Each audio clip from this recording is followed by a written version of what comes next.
মানে 12ই ফেব্রুয়ারি 2026-এ বাংলাদেশে একটা সাধারণ নির্বাচন হয়ে গেল।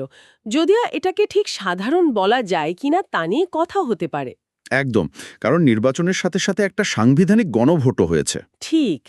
তো আজ আমরা উইকিপিডিয়া, দি হিন্দুস্তান টাইমস এবং অবজারভার রিসার্চ ফাউন্ডেশনের মতো কিছু সোর্স ঘেটে একটু গভীরে যাওয়ার চেষ্টা করব। বোঝার চেষ্টা করব যে ঠিক কি ঘটল আর বাংলাদেশের জন্য এর মানেটা আসলে কি। চলুন ফলাফল দিয়েই শুরু করা যাক। ফলাফলটা তো বেশ স্পষ্ট, তাই না? হ্যাঁ, খুবই স্পষ্ট। তারেক রহমানের নেতৃত্বে বিএনপি 212টা আসন নিয়ে বিপুল সংখ্যাগরিষ্ঠতা পেয়েছে। আর তাদের প্রধান প্রতিদ্বন্দ্বী জামায়াতে ইসলামী, তারা পেয়েছে 70টা আসন। এখানে মনে রাখতে হবে, প্রাক্তন শাসক দল আওয়ামী লীগকে কিন্তু নির্বাচনে অংশ নিতেই দেওয়া হয়নি। ঠিক।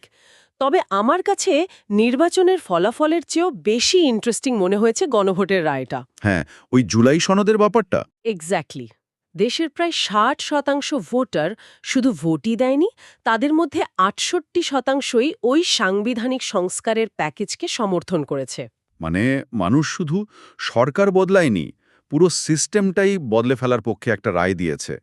মোহাম্মদ ইউনূস তো এটাকে দুঃস্বপ্নের অবসান আর নতুন স্বপ্নের সূচনা বলেছেন। আর এই নতুন স্বপ্নের রূপরেখাটাই হলো জুলাই সনদ। একদম। এতে 47টা সাংবিধানিক আর 37টা আইনি সংস্কারের প্রস্তাব আছে। মূল লক্ষ্য হল রাষ্ট্রের 3টে স্তম্ভের মধ্যে ক্ষমতার একটা ভারসাম্য আনা। আমি যখন সোর্সগুলো দেখছিলাম, কয়েকটা প্রস্তাব বেশ চোখে পড়ল। যেমন ধরুন, নির্বাচনকালীন তত্ত্বাবধায়ক সরকার ব্যবস্থা ফিরিয়ে আনা হচ্ছে। হ্যাঁ, এটা একটা বড় পরিবর্তন। আরেকটা হলো প্রধানমন্ত্রীর মেয়াদ সর্বোচ্চ 2 বার বা 10 বছরে সীমাবদ্ধ করে দেওয়া। এটা কিন্তু ক্ষমতার কেন্দ্রীকরণ ঠেকানোর জন্য খুব জরুরি একটা পদক্ষেপ। ঠিক। এর সাথে আরও আছে 100 আসনের একটা উচ্চকক্ষ বা সিনেট সহ দ্বিকক্ষ বিশিষ্ট সংসদ চালু করার প্রস্তাব। মানে আইন প্রণয়নে আরও বেশি পর্যালোচনার সুযোগ তৈরি হবে আর কি। সাংবিধানিক মূলনীতি হিসাবে ধর্মনিরপেক্ষতা শব্দটার বদলে ধর্মীয় স্বাধীনতা ও সম্প্রীতি অথবা সকল সম্প্রদায়ের সহাবস্থান ও মর্যাদা নিশ্চিত করার কথা বলা হয়েছে। এই পরিবর্তনটা কিন্তু বেশ গভীর। অবশ্যই এটা নিয়ে অনেক আলোচনা হবে। তবে এই পুরো পরিবর্তনের পেছনের ঘটনাটাও তো আমাদের মনে রাখতে হবে। আপনি 2024 সালের জুলাই মাসের কথা বলছেন? হ্যাঁ, ওই ছাত্র জনতার আন্দোলনের মুখে শেখ হাসিনা সরকারের পতন হয় এবং তিনি দেশ ছাড়তে বাধ্য হন। আর তারপরই নোবেল বিজয়ী মোহাম্মদ ইউনূসের নেতৃত্বে একটা অন্তর্বর্তীকালীন সরকার আসে। ইউনূস অবশ্য শুরু থেকেই বলে এসেছেন যে তার কোনো রাজনৈতিক উচ্চাকাঙ্ক্ষা নেই। হুম, তার মূল লক্ষ্য ছিল একটা সুষ্ঠু নির্বাচনের মাধ্যমে ক্ষমতা হস্তান্তর করা, যদিও তার সরকারের বিরুদ্ধেও সমালোচনা কম ছিল না। হ্যাঁ, শেখ হাসিনার দল তো এই সরকারকে অবৈধ ও ফ্যাসিস্ট বলে আখ্যা দিয়েছিল। আর ওই সময়ে কিছু সাম্প্রদায়িক সহিংসতার ঘটনাও ঘটেছিল। তো এখন নির্বাচন শেষে ইউনূসের আনুষ্ঠানিক ভূমিকারও অবসান ঘটছে। তার মানে উনি আর কোনো সরকারি পদে থাকছেন না? সূত্রগুলো তাই বলছে।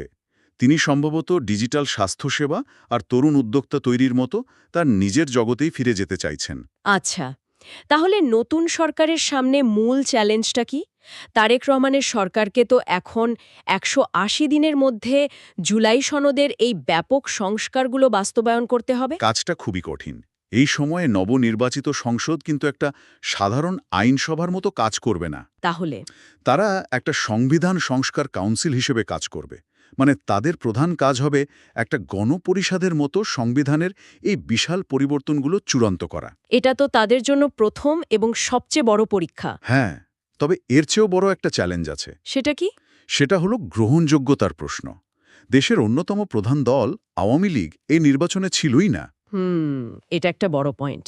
দেশের একটা বড় অংশের ভোটার যে দলকে সমর্থন করে, তাদের বাদ দিয়ে এই নতুন শাসন ব্যবস্থা কি দীর্ঘমেয়াদী স্থিতিশীল হবে? আন্তর্জাতিক মহলই বা এটাকে কিভাবে দেখবে? অর্থাৎ বাংলাদেশের মানুষ একটা নতুন সরকার আর নতুন শাসন ব্যবস্থাকে বেছে নিয়েছে ঠিকই, কিন্তু পথটা একেবারে মসৃণ নয়। একদম। এখানেই আমরা আজকের আলোচনার শেষে একটা প্রশ্ন রেখে যেতে পারি। বলুন।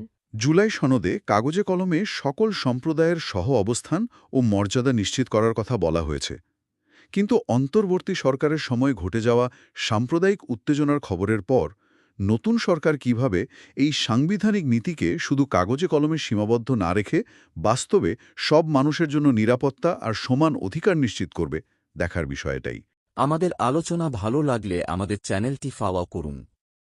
সাবস্ক্রাইব করতে ভুলবেন না। ধন্যবাদ।